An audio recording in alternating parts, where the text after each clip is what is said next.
Trade with Kamran Bhavani. क्या आप stock exchange में इन्वेस्ट करके पैसा कमाना चाहते हैं तो हमारे ग्रुप को ज्वाइन करें। हम आपको देंगे बर वक्त और बेहतरीन मशवरे। हमारे पास अकाउंट खोलने और ग्रुप ज्वाइन करने के लिए इन व्हाट्सएप नंबर पर राब्ता करें। कामरान मेमन भवानी 0345 826 4499। बिस्मिल्लाहिर्रहमानिर्रहीम। अस्सलाम मेंबर्स में कामरान मेमन बावनी आप देख रहे हैं यूट्यूब के चैनल सो क्लेम या ब्लेम नहीं है। आज के इस वीडियो में हम बात करेंगे टाइम फॉर बाइंग। बिल्कुल वक्त आ गया है कि किस सेक्टर्स में किस स्टॉक में बाइंग करनी चाहिए। जैसे कि लास्ट 1-1.5 मंथ पहले हमने रिफाइनरीज के हवाले से बताया था, जिसमें पाकिस्तान रिफाइनरी 35 के करीब मिल रहा था और 99 तक गया। इसी तरीके से नेशनल रिफाइनरी हमने कॉल दी थी 350 के अराउंड और अल्हम्दुलिल्लाह 550 का हाई मारा। ATRL ने भी बहुत अच्छा हाई मारा। तो आप कहने का मकसद यही है कि मार्केट में अब कौन से ऐसे सेक्टर्स हैं जिनके अंदर बेहतरीन बाइंग बन सकती है और आने वाले दिनों में हमें एक अच्छा रिटर्न दे सकते हैं। वीडियो स्टार्ट करने से पहले एक अच्छी बात, जिंदगी अगर चैन से जीनी है तो लोगों की बातों को दिल से लगाना छोड़ दो। अल्लाह ताला हम सबको कामयाबी और कामरानी से हमकिनार करे, हमारी रोजी में बरकत वसअत अता करे। इस वीडियो को पूरा देखिएगा। जो नए हैं वो सब्सक्राइब कर लें, इस चैनल को बेल आइकॉन पे क्लिक कर लें और ताकि इनको डेली बेसिस पे वीडियो इनके साथ शेयर होती रहे। आज की मार्केट को हमने देखा कि मार्केट पॉजिटिव स्टार्ट रही, क्योंकि डेली बेसिस पे ये होता है कि market as usual positive start होती है, फिर हायर पर जाती है और फिर इसके बाद मार्केट डल होना शुरू हो जाती है। तो आज भी कुछ ऐसा ही था कि मार्केट पॉजिटिव स्टार्ट रही, 900 प्लस तक गई और फिर इसके बाद मार्केट डल रहना शुरू हो गई। सुबह ऑडियो कॉल के थ्रू बता दिया गया था कि मार्केट रेंज बाउंड रहेगी, बहुत ज़्यादा माइनस नहीं होगी और मार्केट इंशाल्लाह बेहतर क्लोज होगी। तो वही हुआ कि तकरीबन अगर हम देखें तो मार्केट पॉजिटिव स्टार्ट होने के बाद थोड़ी करेक्शन एडजस्ट करने के बाद मार्केट 404 पॉइंट प्लस के साथ 1,77,370 के करीब पॉजिटिव क्लोज रही। वॉल्यूम्स में अगर हम देखें तो कमी रही, 642 मिलियन के वॉल्यूम्स रही, जो कि कल से कम थे। कल ज्यादा वॉल्यूम्स थे, 930 मिलियन के वॉल्यूम्स थे। इसके अलावा top volume leader, top gainers, decliner आपके सामने सेक्टर वाइज पोजीशन अगर हम देखें तो सेक्टर वाइज पोजीशन के अंदर कमर्शियल बैंक्स टॉप पे रहे। काफी दिनों से कमर्शियल बैंक्स डिस्काउंट कर रहे थे, आज फॉर्म में आ गए और 514 पॉइंट प्लस के साथ पार्टिसिपेट किया। Cement sectors, fertilizer, automobile, pharmaceuticals positive side पर रहे। नेगेटिव साइड पर अगर हम देखें तो oil and gas sectors, technology, investment bank, leather, इनमें हमने स्लाइटली गिरावट देखी। इसके साथ साथ अगर हम कुछ न्यूज़ के ऊपर अगर हम नजर डालें तो काफी सारे रिजल्ट थे, कुछ अच्छे रिजल्ट थे, कुछ नेगेटिव रिजल्ट थे। जिसमें पाक ऑक्सी का जो रिजल्ट रहा 87% प्रॉफिट के अंदर इजाफा रहा, जबकि ग्लेक्सो स्मिथ क्लाइन के प्रॉफिट के अंदर 9% का इजाफा और ₹7 का कैश डिविडेंड अनाउंस किया। इसके साथ ही अगर हम कल देखें तो कल स्टेट बैंक भी क्लोज होगा और स्टॉक मार्केट भी बंद होगी, क्योंकि कल जो है वो ईद मिलादुन नबी यानी कि 12 रबी अव्वल है, तो इस सिलसिले में कल यानी ऑफ होगा।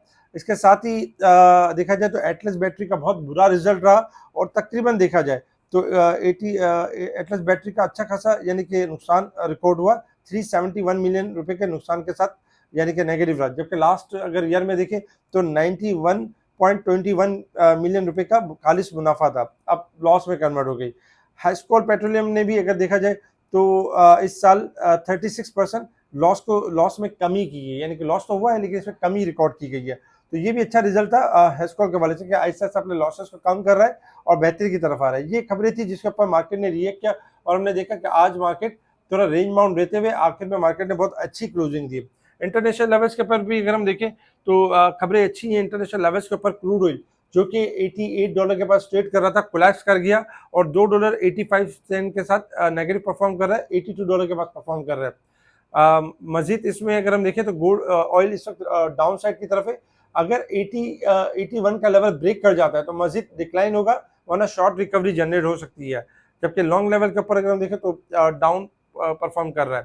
गोल्ड सिल्वर में अगर हम देखें तो गोल्ड में इस वक्त 59 सेंट का इजाफा है, $4,698 के पास ट्रेड कर रहा है, जबकि सिल्वर ट्रेड कर रहा है $68 के पास ट्रेड कर रहा है, 48 सेंट माइनस है। गोल्ड सिल्वर में अगर हम देखें तो दोबारा डिक्लाइन कर सकते हैं, क्योंकि डोनाल्ड ट्रंप के हवाले से फिर यानी कि थोड़े से बयानात आना शुरू हो गए, जिसके ऊपर एक्सपेक्टेशन है कि डॉलर आपका बढ़ सकता है और गोल्ड सिल्वर में गिरावट हो सकती है। अब आ जाते हैं resistance level and support level की तरफ। मार्केट वीकली बेसिस पे और मंथली बेसिस पे ओवरसोल्ड है मार्केट, और जबकि ईयरली बेसिस पे अगर हम देखें तो ओवरबॉट साइड पे परफॉर्म कर रही है। साथ साथ अगर हम देखें तो मार्केट अपने ओवरसोल्ड पॉइंट कवर कर सकती है। अब आ जाते हैं टेक्निकल चार्ट की तरफ कि मार्केट ने मूव किस तरीके से करना है। अगर टेक्निकल चार्ट के हिसाब से अगर हम देखें तो टेक्निकल चार्ट के हिसाब से अगर देखा जाए तो मार्केट इस वक्त यानी कि मार्केट ने ब्रेकआउट कंफर्म कर लिया है और आज इसी वजह से रेंज बाउंड थी क्योंकि नीचे सपोर्ट काफ़ी अच्छी थी, 1,75,000 की सपोर्ट अच्छी थी, इसी वजह से मार्केट रेंज बाउंड परफॉर्म कर रही थी। अब एक्सपेक्टेशन यही है कि जो परसों जो मार्केट जब स्टार्ट होगी यानी थर्सडे वाले दिन मार्केट अच्छा परफॉर्म करेगी और मार्केट में ये जो टाइम बन रहा है वो बाइंग का बन रहा है। आने वाले दिनों में इंशाल्लाह ये हम एक्सपेक्ट कर सकते हैं क्योंकि 2 दिन होंगे रोल ओवर वीक के, तो उसमें थोड़ा बहुत मार्केट यानी कि ऊपर नीचे रह सकती है, लेकिन अदरवाइज देखा जाए तो मार्केट ने ब्रेकआउट डन किया और इंशाल्लाह एक्सपेक्टेशन है कि मार्केट 1,78,000 से लेके 1,80,000 तक 1,82,000 तक जा सकती है। जब तक 1,75,000 बरकरार है ये टारगेट्स अचीव हो सकते हैं, यानी मार्केट के अंदर मौका मिल सकता है अपसाइड का। तो ये टाइम है यानी कि अच्छे स्टॉक्स बाइंग करने का और कुछ स्टॉक्स में से एग्जिट करने का भी है। जैसे अगर हम देखें पाकिस्तान रिफाइनरी, आज पाकिस्तान रिफाइनरी ने थोड़ा बेहतर रिबाउंड किया क्योंकि कल काफ़ी गिर गया था और अपना एक बॉटम यानी बना चुका था, इसलिए पाकिस्तान रिफाइनरी के अंदर 91 पे क्लोज रहा। लेकिन पाकिस्तान रिफाइनरी में एग्जिट लेवल जो बनता है वो 95, 99, 105 और 109 ये लेवल्स बनते हैं पाकिस्तान रिफाइनरी के। अगर एक लेवल ब्रेक हो जाता है तो फिर दूसरे लेवल की तरफ बढ़ेगा, वो लेवल एग्जिट लेवल बनेगा। तो इस लेवल में इस रेंज में एग्जिट करना चाहिए। नेशनल रिफाइनरी का अगर हम देखें तो 525, 550 और 580 ये एग्जिट लेवल बनते हैं। आटक रिफाइनरी के अगर हम देखें तो 1120, 1150, 1190 ये एग्जिट रेंज बनती है। इस एरिया में बाइंग ना कीजिएगा। इसके साथ ही अगर हम देखा जाए तो अब कौन से सेक्टर से जिसमें बाइंग बनती है, जैसे कि आपका जो है वो सीमेंट सेक्टर्स के अंदर एक्यूमुलेशन जारी रख सकते हैं क्योंकि इंटरनेशनल मार्केट में जब ऑयल कोलैप्स कर रहा है तो उसका जो पॉजिटिव इम्पैक्ट पड़ता है वो सीमेंट सेक्टर पे पड़ता है, जिसकी वजह से हमने देखा कि डीजी खान ने, मेपल लीफ ने आज इनमें अच्छी परफॉर्मेंस दी। कल इनकी कॉल भी दी गई थी और उनके बारे में बताया भी गया था। तो सीमेंट सेक्टर्स में पोजीशन बना के रख सकते हैं डीजी खान में, मेपल लीफ में और मुख्तलिफ स्टॉक्स के अंदर, तो अच्छा आने वाले दिनों में अच्छा जम मिल सकता है। इसी तरीके से ऑयल सेक्टर्स में ओजीडीसी, पीपीएल, पीएसओ अच्छा परफॉर्म कर सकते हैं।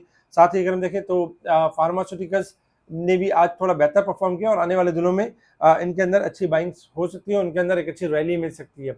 इसके अलावा बाकी भी अगर हम छोटे छोटे स्टॉक्स देखें तो आज छोटे छोटे स्टॉक्स में भी जैसे पेनी स्टॉक्स में एफिनियर थोड़ा सा बेहतर हुआ, यानी कि देखा जाए तो छोटे छोटे स्टॉक्स थोड़े से मूव होना शुरू हुए।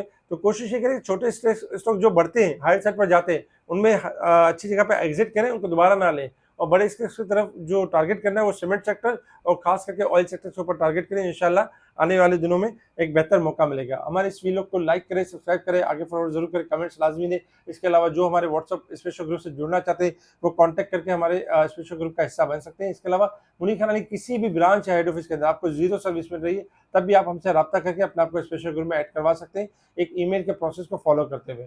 ठीक है जी, शुक्रिया। कामरान मेमन बावनी, अल्लाह हाफिज़।